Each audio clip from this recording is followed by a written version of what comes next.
welcome to my channel. My name is Juli. Today we're going to make a masculine card using some of those strips that you probably have in your stash. Today's card is going to be teal with some brown and also some white. It's going to be a masculine card using some of these strips that I already have cut up from my stash. Now these strips here are from a specific package, or at least the pattern ones are, and the teal one there is from a different pack, but it works in terms of color coordination, and so that's what I'm using. You might be able to use something that you already have in your stash that's color coordinated, or put together your own color coordination for this. Now here I've got a Neenah Solar white paper. It's 110 pound, and I've got it cut at 5 1/4 and 3 3/4 inches, and I'm using strips that I have cut here to 1/4 inch along with a 1/8 inch double-sided adhesive. So I'm taking this double-sided adhesive and moving it approximately 2/3 of the way down each of the strips, and then cutting it with my fingers, tearing it with my fingers. I did that for the lengthwise, and now I'm doing it for the width, just making sure that I have approximately 1/2 to 2/3 of that tape moving along there. Now I'm going to put this down close to the bottom, figuring out what I'm doing here in terms of my color coordination. And I want to trim that teal one just a little bit so that it makes it easier to braid.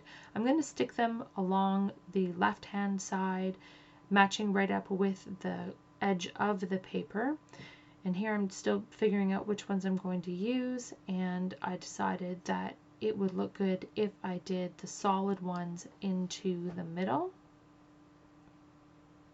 I like to place my things down and get a good idea of where things are going to be before I actually stick them. And in the end, I decided I didn't want it to be too matchy-matchy in terms of the outside of the pattern, and so I let that one go.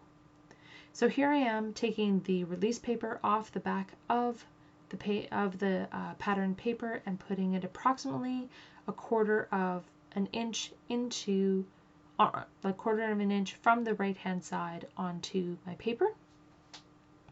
I will do the same thing for this teal one. Now I realized that I hadn't gone quite as far up as I wanted to with that double-sided adhesive, so I'm just adding a little bit more to the top. Another way I could have done this was to ignore that little piece and just move it up so that the adhesive would be all the way up to the top and then trim it. But alas, I did not. So, but it works either way. So I've put that one down, maybe about 1/8 of an inch next to it, and then again with the last pattern into place. Now I realized when I picked this up that I didn't have enough space to braid it, and so I had to pull it up a little bit. So really pay attention to how long you have for that adhesive before you cut it. I'm taking the part on the bottom and lining it up again on that left hand side, again about approximately 1/4 of an inch up, and making my teal one into the middle there as well. I find this a really useful way to use up my scraps within my stash as well. You could use ones that are thinner or thicker, you know, choose to do a couple thin and a couple thick as well, and use pattern paper like I've done here, or, you know, some more solids. You could use glue to put down these strips, but really, I mean, I don't think it's a good idea because they will move around a lot, and you can see that the braiding part down at the bottom is pretty finicky, and one of the things that makes the braiding part work is actually having those strips be in place and be solidly adhered to the card. However, you can use it to put the bottom part down, like to do the ends. Now you can see here I'm using my double-sided adhesive, my double-sided tape for that, putting a little bit on the back side of that strip, and then I will trim it afterwards. But right here, I'm just putting it on the bottom to make sure that it adheres to my card, which, you know, trying to get that tape underneath can be a little bit finicky, but it's working for me so far. But a glue dot underneath, or not a glue dot, but like a dot of glue would probably work if you did something in a matte finish in case it squeezed out the side. It wouldn't show. So here now I'm almost done. Oh, sometimes it comes unbraided, so make sure that before you put your adhesive down that you are definitely braided the way that you want it to be. I'm almost finished here with all of that. Yes. Oh, no, one more piece. One more piece underneath. And now I am finished with all of that. And the next part here is to trim off those edges.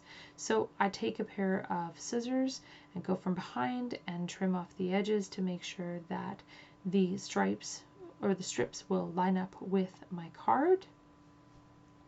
And I've done 2 of them. I've done 2 card bases here.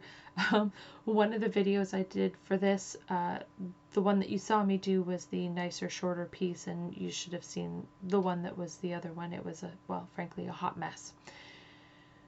Live and learn. So I have my rubber stamp jig out here, just a piece. It's like a flat piece of acrylic, and then the stamp jig itself. And I'm using some of my Sookwang Memento ink in teal with a congrats stamp. So as I mentioned, this will be more of a masculine card today, and that that stamp there is I think Studio G. I'm pretty sure it's a Studio G stamp, or maybe it's a Hampton Arts. I can't remember. Anyway, it's one or the other. And I'm doing that on both of these cards, making sure that it is nice and lined up, using my jig, and making sure that it is both stamped top to bottom as well as each of the sides.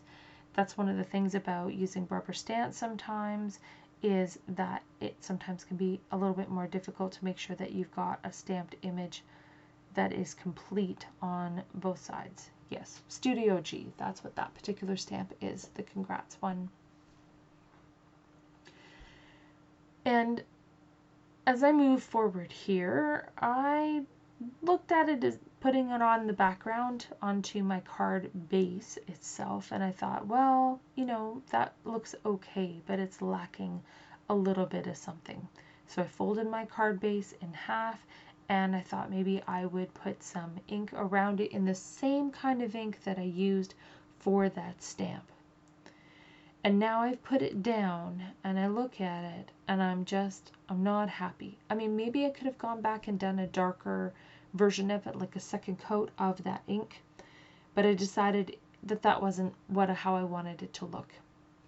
And so I took out my Fiskars paper cutter, my paper trimmer, and some more of that teal color, and I cut it to 5.5 by 4 inches so that it would cover all of my card base. Now my card base is in the same kind of Neenah Solar White paper that I had used for the background. Here I've got my Sookwang tape in the 3/8 of an inch width, I think. And I'm just putting it on there, and I make some tabs with it, put it all around the outside and as well as the middle, and put it onto my card base, making sure that everything is lined up. Everything is lined up there. And before I take my tabs out, removing each of my tabs and patting down onto my card to make sure that it is nice and firmly adhered. I'll do the same thing over again a second time on the back of that teal. Yeah, see this stuff here, this double-sided tape, it is really, really strong. This stuff will hold, and so you have to be very careful and very deliberate about putting it down, because if you don't, it will stick and you just won't be able to get it up without tearing your paper.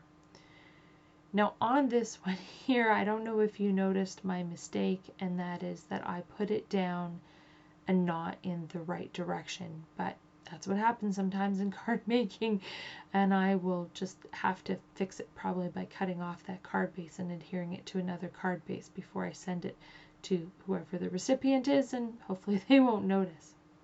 I guess I spilled the beans on that one.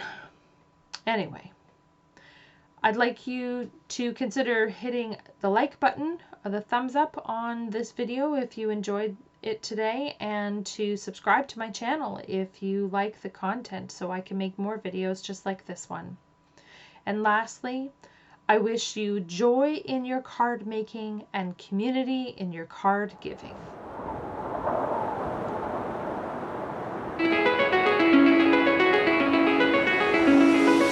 Call